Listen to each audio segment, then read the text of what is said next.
bergeser ke ND Nusa Tenggara Timur, kita akan temui rekan Citos Natun di sana. Citos, selamat siang. Jadi apa kemudian yang dibahas dengan para pastor dan suster di Keuskupan dan apa janji kemudian yang ingin dibenahi Ganjar untuk Nusa Tenggara Timur? Dan setelah dari Keuskupan ini, agenda apa lagi yang akan dilakukan Ganjar, Citos?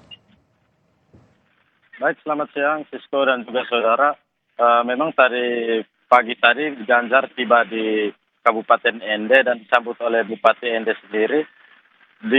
Setelah disambut oleh Bupati Ende dan juga para pendukungnya, Ganjar langsung bertolak ke Istana Keuskupan Agung Ende. Di sana Ganjar berdialog dengan para pastor dan juga para suster, di mana mereka lebih spesifik membahas tentang tingginya tingkat pidana perdagangan orang yang cukup tinggi angkanya untuk NTT. Karena itu Ganjar merespon baik apa yang menjadi keluh kesah dari para biarawan-biarawati ini, sehingga ke depan isu-isu lokal yang ada misalnya di Kabupaten Ende seperti tindak pidana perdagangan orang akan menjadi konsernya jika terpilih menjadi presiden.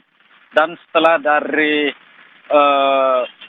Istana Keuskupan Agung Ende, Ganjar langsung bertolak ke kampus Universitas Flores, di mana di sana dilangsungkan wisuda. Di sana Ganjar berpesan kepada para wisudawan untuk menjaga integritas.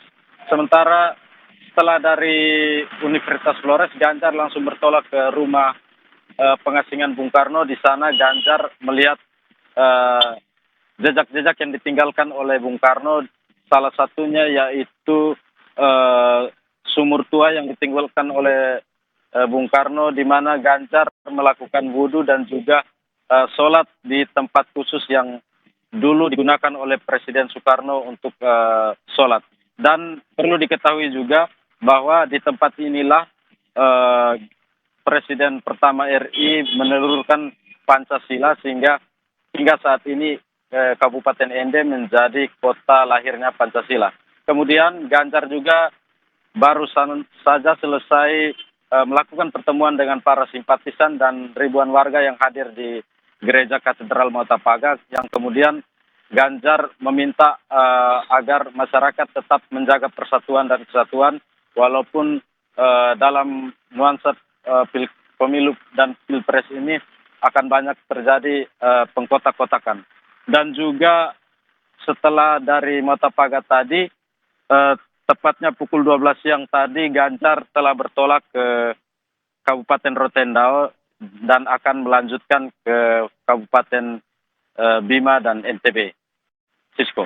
Ya, sejumlah agenda dilakukan oleh Ganjar Pranowo, capres nomor urut 3, di mana menemui rohaniawan Katolik dan juga mendengarkan terkait masalah tingginya tingkat pidana perdagangan orang. Dan sebelumnya ada rekan Tifal Solesa yang melaporkan langsung dari Grand Said Jakarta, dan juga ada Dede Ibin dari Tasikmalaya, Jawa Barat. Terima kasih rekan-rekan.